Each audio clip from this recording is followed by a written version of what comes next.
When he returned to Capernaum after some days, it was reported that he was at home. So many gathered around that there was no longer room for them, not even in front of the door, and he was speaking the word to them. Then some people came, bringing to him a paralyzed man carried by four of them. And when they could not bring him to Jesus because of the crowd, they removed the roof above him.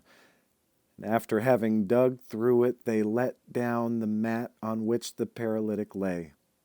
When Jesus saw their faith, he said to the paralytic, "Son, your sins are forgiven."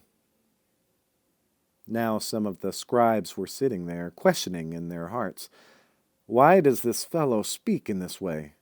It is blasphemy. Who can forgive sins but God alone?"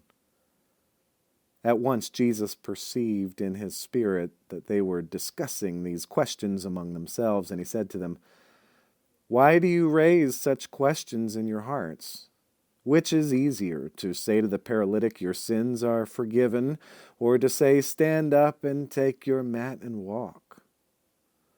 But so that you may know that the Son of Man has authority on earth to forgive sins."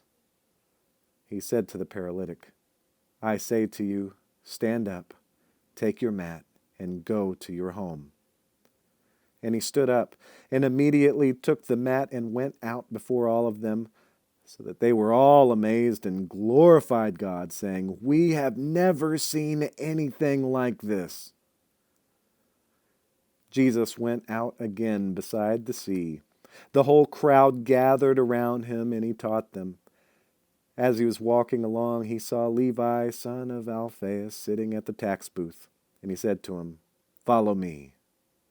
And he got up and followed him. And as he sat at dinner in Levi's house, many tax collectors and sinners were also sitting with Jesus and his disciples, for there were many who followed him.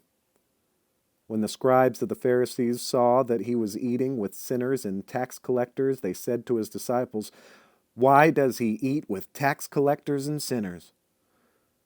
When Jesus heard this, he said to them, "Those who are well have no need of a physician, but those who are sick I have come to call, not the righteous, but sinners." Now John's disciples and the Pharisees were fasting, and people came and said to him, "Why do John's disciples and the disciples of the Pharisees fast, but your disciples do not fast?" Jesus said to them, "The wedding guests cannot fast while the bridegroom is with them, can they? As long as they have the bridegroom with them, they cannot fast. The days will come when the bridegroom is taken away from them, and they will fast on that day. No one sews a piece of unshrunk cloth on an old cloak. Otherwise the patch pulls away from it, the new from the old, and a worse tear is made. And no one puts new wine into old wineskins.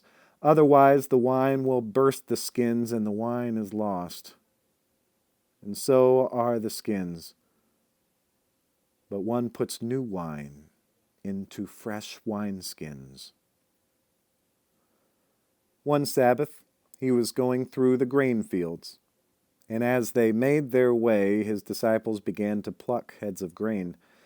The Pharisees said to him, "Look, why are they doing what is not lawful on the Sabbath?"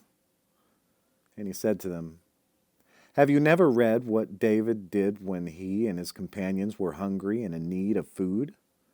He entered the house of God when Abiathar was high priest, and ate the bread of the presence, which is not lawful for any but the priest to eat. And he gave some to his companions. Then he said to them, 'The Sabbath was made for humankind, not the humankind for the Sabbath. So the Son of Man is Lord even of the Sabbath.'"